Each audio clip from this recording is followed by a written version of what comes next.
আসসালামু আলাইকুম। তিস্তা পানি বন্টন চুক্তির বাস্তবতা এবং সেটার সম্ভাবনা কতটুকু সেই নিয়ে আলোচনা আজকে করব।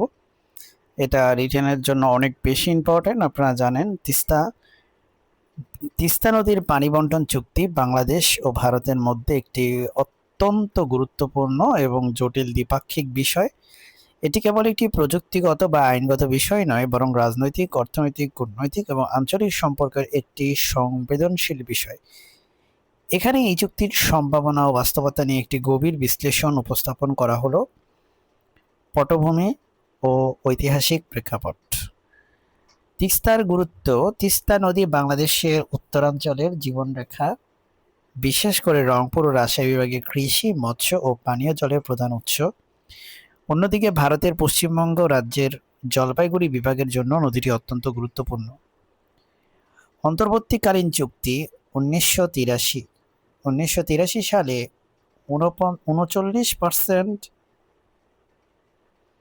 ভারত ও 36% বাংলাদেশ হারে পানি বন্টনের একটি অন্তর্বর্তীকালীন চুক্তি হয়েছিল, কিন্তু তা স্থায়ী রূপ পায়নি। অনাকাঙ্ক্ষিত চুক্তি 1996 সালে গঙ্গার পানি বন্টন চুক্তি স্বাক্ষরিত হলেও তিস্তা নিয়ে তেমন কোনো অগ্রগতি হয়নি। 2011 সালের প্রস্তাব। 2011 সালে ভারত ও বাংলাদেশের কেন্দ্রীয় সরকার পর্যায়ে একটি খসড়া চুক্তি প্রায় চূড়ান্ত হয়েছিল। এতে প্রস্তাব করা হয়েছিল যে তিস্তার পানির 42.5% ভারত ও 37.5% বাংলাদেশ পাবে। তবে পশ্চিমবঙ্গের সরকার, তৎকালীন মুখ্যমন্ত্রী মমতা বন্দ্যোপাধ্যায় এই চুক্তির বিরোধিতা করে এবং চুক্তি স্বাক্ষরিত হতে পারেনি।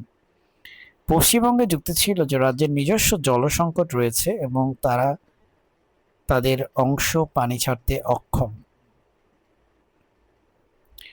চুক্তির সম্ভাবনা, দ্য পসিবিলিটিস। দ্বিপাক্ষিক সম্পর্কের উন্নতি। বাংলাদেশ ভারতের মধ্যে সম্পর্ক বর্তমানে সর্বোচ্চ স্তরে রয়েছে। এই কথাটা আসলে বর্তমান প্রেক্ষাপটে সত্য না। বাংলাদেশ ভারতের সম্পর্ক বর্তমানে সর্বোচ্চ স্তরে রয়েছে এটা বলা ঠিক না। বাণিজ্য, নিরাপত্তা ও অবকাঠামো ও সংযোগ বৃদ্ধিতে উভয় দেশের আগ্রহ রয়েছে। এই ইতিবাচক পরিবেশে এই কঠিন বিষয়ে সমঝোতা সম্ভব। বাই দ্য ওয়ে, এটা দ্বিপাক্ষিক যে সম্পর্ক, এই সম্পর্কের বিষয়টা বর্তমানে খুবই ভলাটাইল বাংলাদেশ ভারতের মধ্যে। উভয় দেশের নেতৃত্বের ইচ্ছা। এখানে যদিও বলেছে বাংলাদেশের প্রধানমন্ত্রী শেখ হাসিনা, কিন্তু আসলে বর্তমান সরকার, সেটা হচ্ছে বর্তমান যে উপদেষ্টা সরকার, অন্তর্বর্তীকালীন সরকার। অ্যাট দ্য সেম টাইম ভবিষ্যতে যে সরকার, নির্বাচিত সরকার আসবে, তাদের সাথে ভারতের নেতৃবৃন্দের যেই সমঝোতা বা দ্বিপাক্ষিক আলাপ আলোচনা, এগুলোর উপর চুক্তির সম্ভাবনা বা বাস্তবতা ডিপেন্ড করে।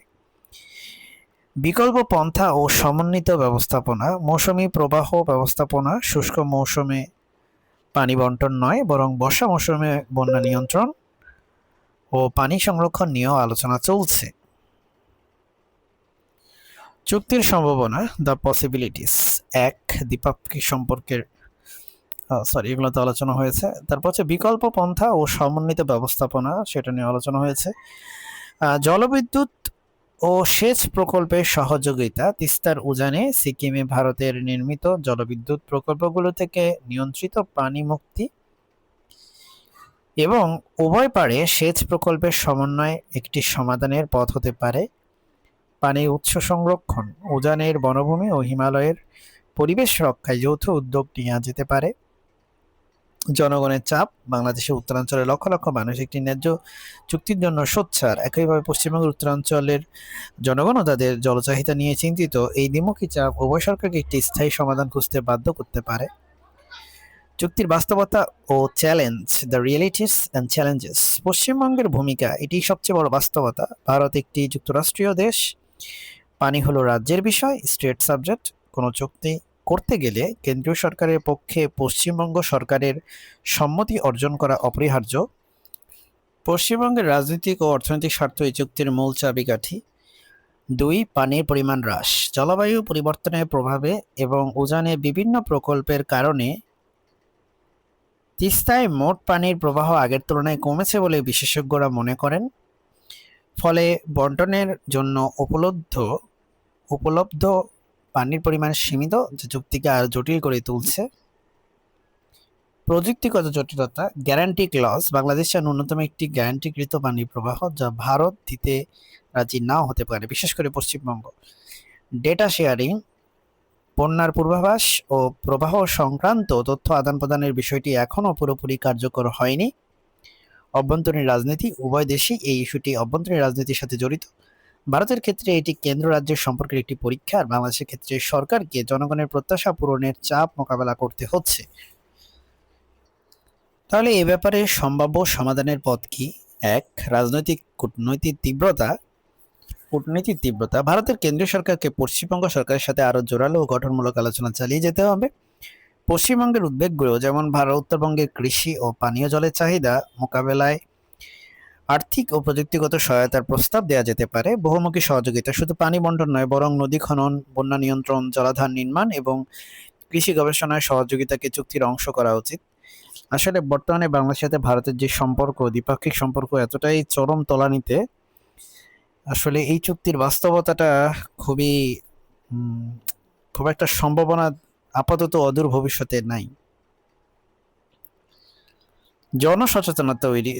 সচেতনতা তৈরি, উভয় পারে জনগণের জন্য এই সংকটের প্রকৃতি ও সম্ভাব্য সমাধান নিয়ে সচেতনতা তৈরি করা গুরুত্বপূর্ণ, যাতে রাজনৈতিক দলগুলো সহজে সংকীর্ণ স্বার্থে এই ইস্যুটি ব্যবহার করতে না পারে। উপসংহার, তিস্তা পানি বন্টন চুক্তির বাস্তবতা হলো যে এটি অত্যন্ত কঠিন ও রাজনৈতিকভাবে সংবেদনশীল বিষয়, যেখানে পশ্চিমবঙ্গের সম্মতি ছাড়া কোনো চুক্তি সম্ভব নয়। তবে সম্ভাবনা এই যে উভয় দেশের মধ্যে বিদ্যমান সুসম্পর্ক ও উচ্চ পর্যায়ের রাজনৈতিক ইচ্ছা থাকলে এই জটিল সমস্যা সমাধানের চাবিকাঠি হতে পারে। একটি স্থায়ী ও ন্যায্য চুক্তি শুধু বাংলাদেশের উত্তরাঞ্চলেই নয়, পুরো অঞ্চলের স্থিতিশীলতা ও সমৃদ্ধির জন্য অপরিহার্য। এটি ভারত ও বাংলাদেশের মৈত্রী ও সহযোগিতার সম্পর্কের একটি গুরুত্বপূর্ণ পরীক্ষা। আপনারা জানেন যে আসলে তিস্তা নদীর কারণে আমাদের উত্তরবঙ্গের জেলাগুলো, বিশেষ করে রংপুর, সেখানে দিনাজপুর, উপরে থাকা পঞ্চগড়, নীলফামারী, আরও নাটোর, এরকম আরো যে কয়টা উত্তরবঙ্গের যে কয়টা জেলা আছে, রাজশাহী অঞ্চলও, সো এই অঞ্চলগুলো হচ্ছে তিস্তা নদীর কারণে তাদের যে ফসলাদি তারা ফলাতে পারে না। তারা বেশিরভাগ এই সমস্ত জেলাতে মাত্র এক ফসলই, বছরে মাত্র একটা ফসল ফলাতে পারে তারা। আবার বর্ষা সিজনে প্রচুর পানি এসে এই জায়গাগুলো হচ্ছে প্লাবিত হয়। এই যে একটা সংকট, এটা এই উত্তর অঞ্চলের এই জেলাগুলোকে অনেক পিছিয়ে রেখেছে অর্থনৈতিকভাবে। কর্মসংস্থান সেখানে খুব কম, খুব সংকীর্ণ, মানুষকে ঢাকামুখী হতে হয়। আমরা আশা করি এটার একটা বাস্তবসম্মত সমাধান আসবে ইনশাআল্লাহ। আমার ভুল ত্রুটি ক্ষমা সুন্দর দেখবেন, আমার জন্য দোয়া করবেন। আসসালামু আলাইকুম।